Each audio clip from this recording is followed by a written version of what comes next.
Ngiphinde ngibuye bafowethu cha nje njengomhlali nje bafowethu hayi ngibonile lento yokulosithula bafowethu sithula siqhashaza while sine information ukuthi kwenzakalani kumele ama citizen ale country siwatshela ukuthi kwenzakalani because la we are being fooled lana senziwe ilimi guys mina ngizonibonisa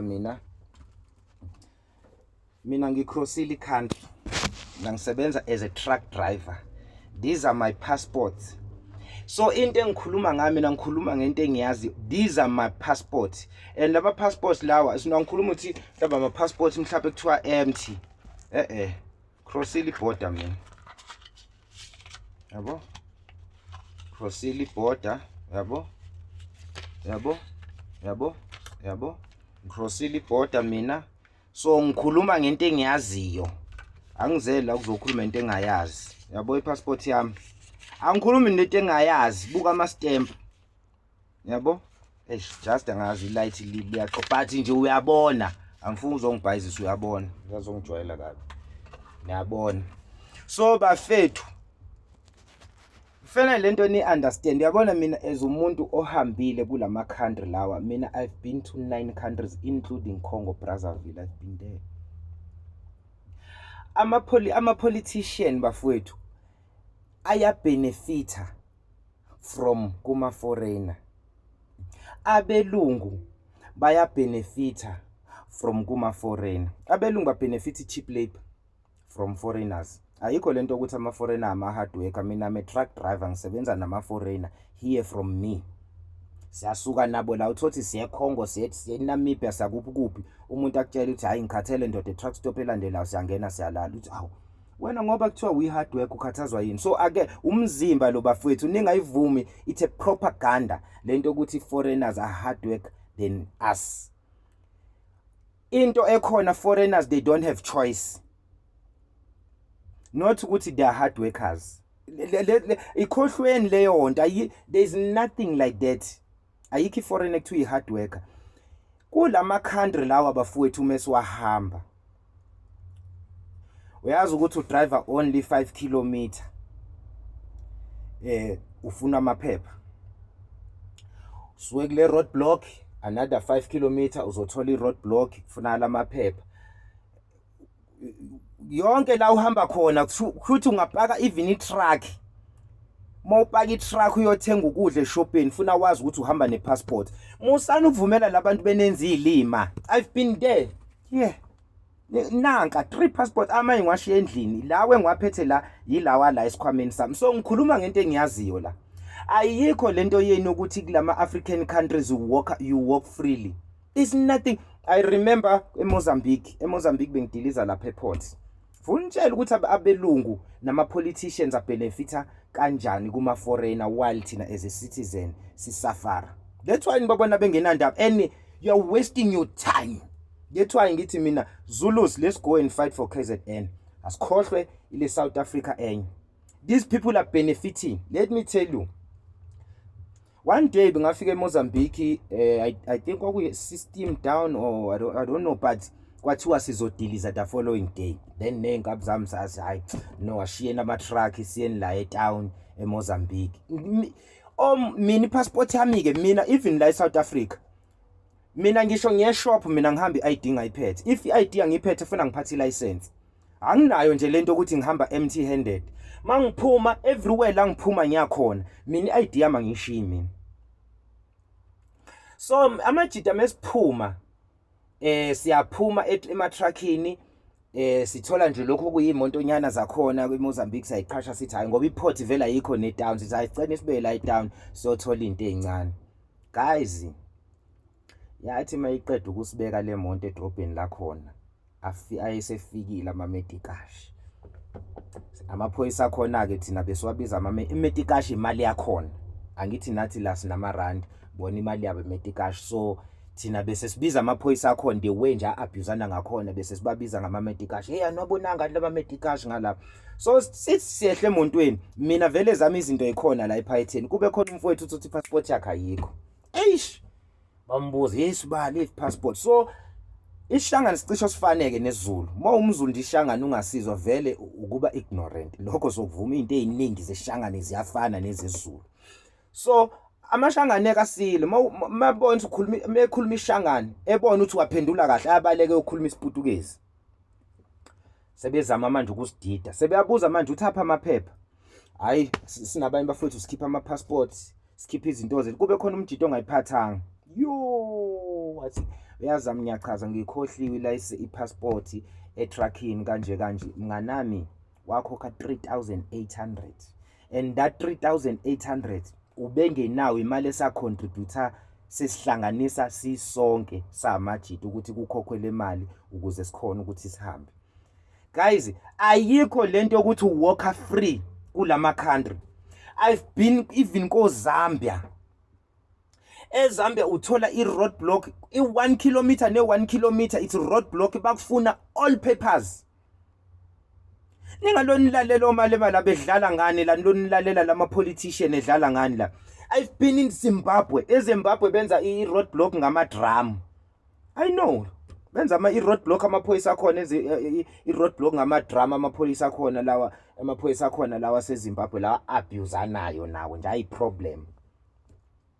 eZimbabwe ikilometer nekilometer ithe roadblock and kuleyo roadblock kumele uzokhipha ipassport ukhipha amaphepha. But if kwenziwa kule country is wrong. Guys, what's wrong? So let me tell you ukuthi why ama politicians pressure lento press including abelungu pressure lento ama foreigner, because lento ama foreigner ihlukumeza thina as a ordinary citizens. Abelungu they benefit those from these foreigners. Politicians they benefit from these foreigners. Ngizokutshela nje mining la shekuyona eZimbabwe kuthiwa ihangwe, maybe ngingayipronounce wrong, but ihangwe or hangwe or angazi hangwe something like ngilayishile mina lapha ihangwe ngilayishe more than 20 times. iZimbabwe ngiyazi mina okudlula iKZN, because mina eKZN ngathi ngiqeda isikole ngeza la eGoli. Mina iKZN angiyazi. KZN nje mina ngazi ukusuka la eGoli ngiye straight ekhaya. Mawungilahla nje eThekwini mina ngizobe ngingasazi ukuthi kumele ngazi ngihambe kanjani. iTheka ngilazi, uMaritzburg angiyazi. Angazi ayikho into engiyazi ngeKZN. So lama country lawa ngiwazi okudlula la ngangizalwe khona, but ngisuke ngiya with my papers. Angiyi nje freely. Let me tell you about Hangwe mine. Ngathi mangena eHangwe ngizolayisha eHangwe ngifica omunye umjito osebenza khona I think it's a Shona guy, very good guy, sengimkhohliwe igama la, a very nice guy, Shona guy. Ethi hey Musa, hey uyayibona le mine leyo zolayisha kuyona? Nithi yeah my bro. Athi aba South African anama shares la, ama politicians anama shares la, including workers. Kunama workers ase South Africa kule mine. Alifuna mengiqamba mangambani oyisesha phela iHangwe mine. Hambani oyise mina information engayithola khona ngitshela ukuthi le Hangwe mine ama politician anama shares, South African politicians. Ubona beyipressa kangaka, sibona ngisho oZwelinzima Vavi kulamalanga basibeke la sikhinyiwe bafowethu. ama politician asikhinyile wonke asibeke la. Kumele ni understand bafowethu ukuthi I'm not saying uZwelinzima Vavi bafowethu unama shares laphana, cha. Ngisho the way ngenza example, the way ngiyabuka phela ku social media lo yababa uSmela bafowethu labantu banama shares kulama company ngaphandle. Amanye ama company ngaphandle is not even like ukuthi banama shares, ba yawa owner straight. OMTN, Shoprite, wonke ama company, DStv, ama company ethu alapha ngaphandle ona yiwo lama politician. Now tell me as a citizen, ordinary citizen as me, what do you benefit from those companies lawa outside the country? Ikhona imali engena in your pocket ukuthi khona ama country own ama politician. Njoba ubona ama politicians ethu namhlanje esihlukumeza kangaka protecting abantu ababulala izingane zethu over money. Ilabantu ba heartless ba protector abantu ababulala izingane zethu because they've got companies outside. Guys, no way. our politicians are benefiting from these people. So bayasaba ukukhipha labantu because bayazi ukuthi banama companies lapha, including foreigners. Bahlale besiculela, they sing about this thing. Hey, ama company ase South Africa, guys, we benefit nothing from those companies. Let us set the record straight. If niyawaxosha ama company ase South Africa, let it be. Waxosheni. Tina, as citizens, we benefit nothing from those companies. Maybe we need to set the record straight, because we always told about companies, South African companies that are outside of this country. As a citizens of this country, we benefit nothing from those companies. Nothing, zero. So abantu abakame nje ukusitshela ngalama company lawa asemazweni ohangwe mine lawa, anginamali mina yakuyangenela la kuthiwa ibuye ehangwe mine, platinum mine. Anginamali mina yakuyangenela mina kuthiwa ibuya kuphi. So lento lefuna i-understand ukuthi abantu ababenefita from kulezi zinto zama foreigner ama politician, one, because bayi-2 phela abantu ababenefita from foreigners. Okokuqala sengibabalile, one, politicians. Abelungu babenefita from ma foreigner. Abelungu babenefita kanjani na? Cheap labor. You understand? Wena as a citizen, kusele wena ongabenefit kulama foreigner. Wena as a citizen, instead of benefiting from foreigners are killing us. Foreigners are killing our future. I'm not saying drugs are being sold by foreigners only. No. Now siyabuka ama politicians wethu afaka ama contain. It's fine mefaka ama politicians wethu, we will deal with them. But sithini leyo ukuthi ama foreigners azodayisa ama drugs, because kuyezwakala if ama drugs adayiswa abantu bethu. We will deal with them. They are traceable. We know where to find them. But ithi1 i-drugs edayiswa eNigeria, umuntu ozosuka eDurban naye eJoburg singasamazi ukuthi unyamalele washonaphi. I'm not saying it's only foreigners who are selling drugs in this country. No, even ours, they do. But lokho understandable, they are traceable. We know where to find them. But sithini ngalabantu laba bangatraceki abadayisa ama drugs, because ama foreigners adayisa ama drugs la. Ngeke sikufihle, mina ngihlala la eJulius. uJulius waqala from GP uye le Malvern, gijima drugs yodwa lapha. Uye eMaboneng, ubani ona lama club aseMaboneng, ama Nigeria, gijima drugs kuphela lapha. Guys, akwesiyekeni lento yokwenziwa ilima, asibenefit from lento lena. But into engayisho thina ukuthi silwele okwethu la nje, ngifuthi nje ngikhuluma ngamaZulu, angifuni ukukhuluma ngabanye abantu, sesithuke kakhulu. Whatever ngishoyo mina la ngizokhuluma namaZulu. Bantu bakithi, asilweleni province yethu KZN. Khohlwa no Gauteng, khohlwa no banibani, asilwele izwe lethu, asibenefit from kulama foreigner. And thina mase kwi foreign countries sisuke samba with papers. Asambi nje kuphela. Namhlanje siyathuka masifuna ukubona amaphepha alabantu ngoba abekho traceable. Asikhona ukutrace alabantu. Mase siyayikhuluma lento siyathuka, sichapha ngazo zonke izinhlamba. Zulus are stupid, Zulus get iklayela, Zulus get the tayela or whatever le abasithuka ngazo. Asilweleni KZN, it's a propaganda le ukuthi kulama countries uhamba uwalk freely. Nakho siya every time siya nama passports ethu, siyavinjwa ku even uye shop umngani wami akhipha 3800 ngokuthi ukhohlwe i-passport e-truckini. Today sibona abantu bayasebenza e-South Africa without passport. Today sibona abantu benza yonke into e-South Africa without having the right papers. Bese siyatshela ukuthi si-xenophobic. Ngibuya ko-Zambia, mina I've been to 9 countries la e-Africa. Ngitshele mina, ngitshele lama politicians asenza ilima because bacabanga ukuthi asitravel as South African. Siya travela, just we travel with the right papers. We know what is going on kulama country. Siyafuna amaphepha. Kodwa thina abantu bethu bomthetho bebefuna amaphepha, sithola ukuthukeka. Akwesimeni ukulwela ke le country bafowethu bamaZulu. Mina ngikhuluma nabanye abantu ngoba le video if ngingayikhipha la ngithi ngikhuluma neSouth Africa, njengamanje ngizolala ngithukwa la. So anakho ke isikole sibaluleki, isikole this, isikole that, isikole this, isikole that. Because first thing nje, another thing nje futhi asidingi isikole. Asidingi iland nje i right enough. enough ukuthi ikwazi ukukuphilisa. Whatever etshalile kwiland uzotrader. If anginawo ummbila ngizotrader ngihambisa amadumbu nginika ummbila. We don't need education. Musanje umlone enziwe izilima asidingi yonke lento. Unginika education ukuthi ngizobe islavery ngizosebenzela wena. I-education ukuthi ngizobe islavery ngisebenzele wena. Namhlanje amaZulu ayathuka kuthiwa awafundanga. Ukufunda kusho ukuthini? Ukufunda kusho ukuthi ufumele uvuke ngo-8 uyosebenzela omunye umfana. Angali nami yebo ngiyasebenza la. Angisho ukuthi ku right. No. Asambeni bafowethu asibuyeleni ezintweni zakini. Angisho ukuthi laba abafundayo bakwenza wrong, ku wrong cha. But angingashiyo ukuthi thina esingafundanga silosithukwa. Because wena njengokufunda ufundela kuyobe islavery senye indoda. Angikhathalele ukuthi udokotela obani bani ngcono mekuthiwa uyafunda. Mina into mangathiwa ngiyafunda, mina fundela agriculture ukuthi ngihambe ngiyoyilimela mina emhlabeni obaba omkhulu le. Awuzongitshela mina ukuthi udokotela uzongichomela ukuthi ufundile udokotela, ufundela kuyobe islavery senye indoda. Njoba ubona thina amaZulu today kuthiwa sifundanga, sigcwele ematekisini. Ukugcwala etekisini kuna more freedom because it's your own business. Awusebenzele enye indoda. You are not a slavery of anybody. You are owning this thing.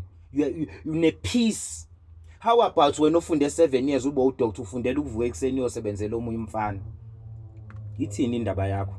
If mina kuthiwa ngiyavuka today ngiyofunda, ngifuna ngiyofundela ukuthi ifarming uyenza kanjani farming, inkukhu izenza kanjani, inkomo uzenza kanjani, utshala kanjani. Akuzovuka umuntu odokotela la ezosithetha amaZulu afundanga. Ufundile wena ufundela ube slavery somunye umfana. That's it. U-engineer emayini, we-engineer emayini yabantu bapheshe abama-European. Abelungu babenifundisela ukuthi nizosebenzela bona. Uzobona besichoma yezulu sabafundanga. Ukufunda wathi ukuthi yobe slavery somunye umfana. Ama-European the day ehamba la e-Africa, that's when nizobona khona ukuthi banishiye with nothing but with papers. Lawo ma-certificate is just a paper. And basebenzisa ukuthi nina nizosebenza nizoba ama-slavery wabo. The day South Africa sebeyincele bayidla sebebuyele emuva, niyobona ukuthi lezo certificate abanikezwe lawo maphepha lawo they useless. Nini into kwakumele nifunde it's farming, how to grow ummbila, cows, chickens. Yisi certificate isangempela, not certificate sokuthi you are an engineer. The day leyo company ihambe yosala nephepha.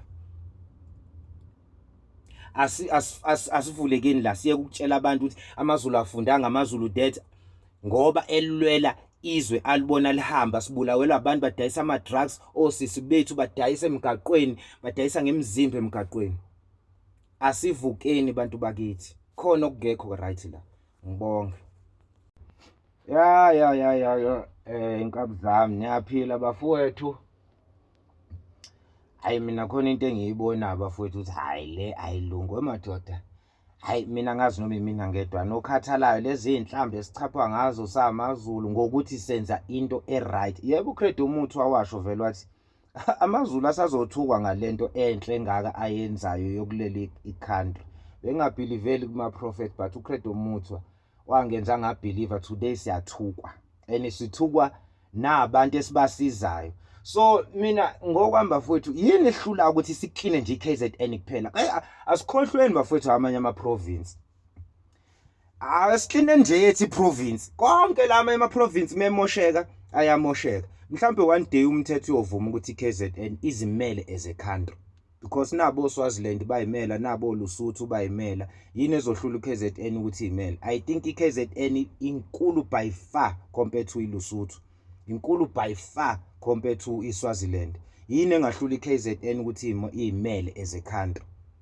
Yini bafethu kumele silwele izwe lonke, silwele even abantu abasithuka? It doesn't make sense nje kumina.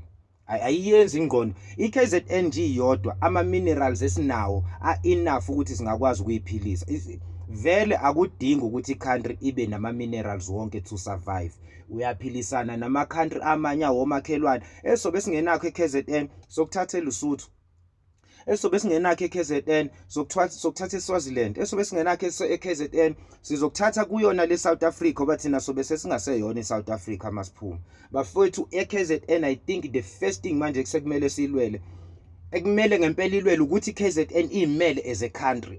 Leyo ukuthi solo silwelwa amatswana bafowethu bayasithuka bese asifundanga, silwelwa amapedi bayasithuka basifunda ZomaZulu kithi xayela.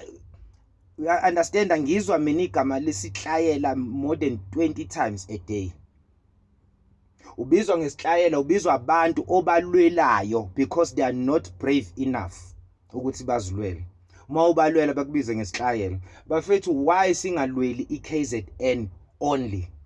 Bafethu, asiklineni iKZN. Akwesimeni mhlambe masingacleana iKZN siqede, maybe sesingabancedisa, even though mina ngisibona isidingo sokuthi bancedise. Angisiboni. If iLuSuthu yakwazi ukuphuma, sohlulwa yini as iKZN ukuphuma? ISwaziland if iyakwazi ukuphuma, where's iSwaziland? It's inside South Africa. Ngiyayibona nje iLuSuthu ayikho inside in. Yeah, but even nayo iLuSuthu it's inside. Bafethu ngeke nje mina nje bafowethu ngokwami nje umbono akwekulwelwe nje iKZN ukuthi iphume ibe yicountry. As much as singenayo yonke into sizohwebelana, sizotrader namanye ama-country, ngevele usoba nayo yonke into, but okuningi eKZN sina farming. Umhlaba waseKZN urich nge-farming, very rich.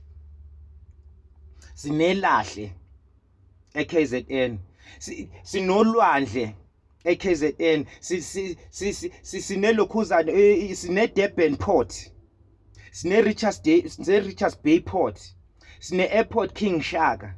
Yini esithi sifune South Africa kahle kahle? Yini le yenza ukuthi size sithi amaZulu kumele ezoklina igoli? Yini leyo amaZulu kumele ezoklina iLimpopo, eyoklina eMpumalanga, eyoklina? Ake sikline ekhaya fethu. Charity ayiqale ekhaya first. Charity begins at home. Let's clean KZN. If it's possible, masiqeda uclean iKZN asiqhubekeli phambili. Sizwa kumele sithole information ukuthi iKZN ingaphuma kanjani ibe yicountry straight. Angesilwela abantu abazolobe besithuka la ngoba sithi sifuna ukuthi mhlambe akwekulwelwe nje lento iLuSuthu yayenza kanjani. ISwaziland lento yayenza kanjani. Angeke nje bafowethu size silwele yonke iSouth Africa. Ngapha abantu esibalwelayo basithuka day and night, siyathukwa. MaZulu kithi xayela, MaZulu kithi this, MaZulu kimpesu. Yini lento ade show Malema letha amaZulu angazi siphuza whatever. Sisiza wonke including abantu baseLimpopo bengabenefita kulento enziwa amaZulu. Ngapha kuthiwa yini ontelezi ompethu.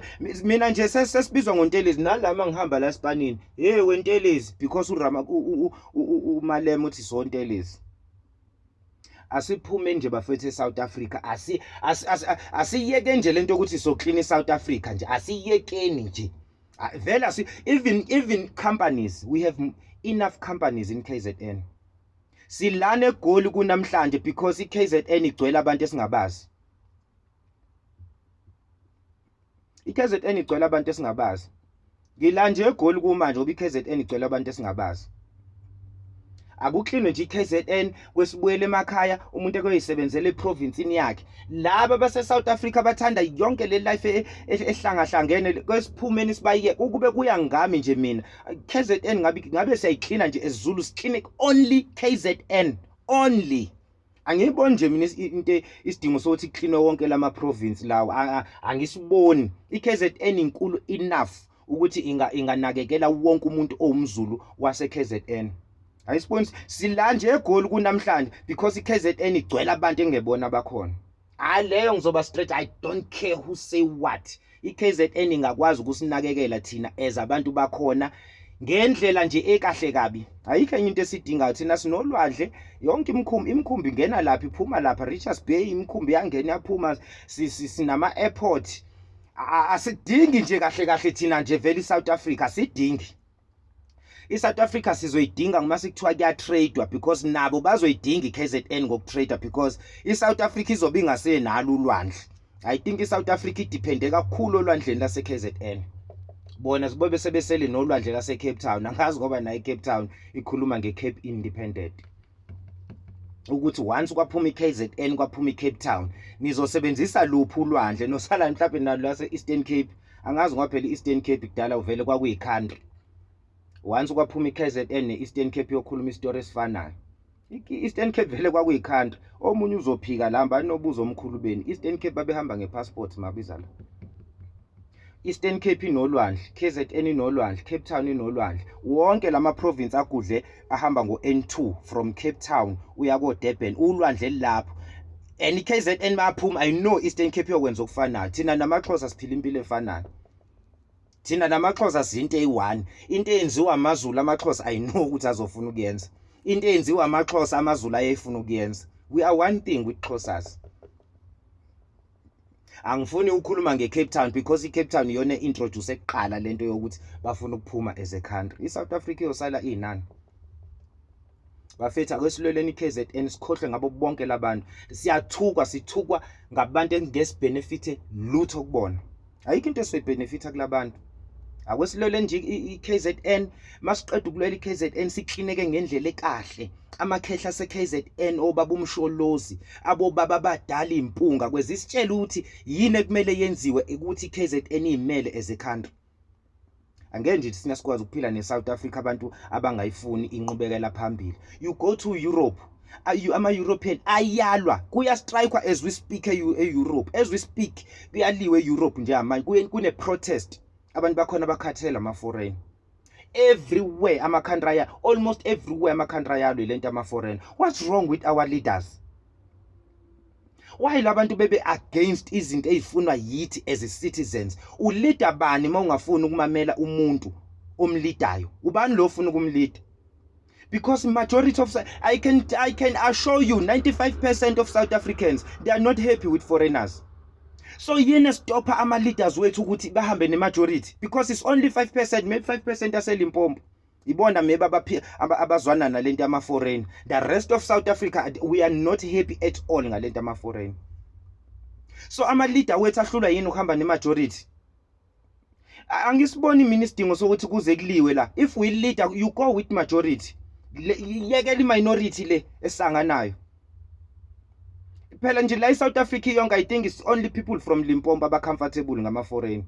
Abaselimpopo abamalema. Ibona aba comfortable ngama foreign. The rest of South Africa I don't think ukuthi ba comfortable ngama foreign. So yini ehlula ama leader wethu ukuthi enze into efunwa yithini? If ubulala abantu uzolida bani?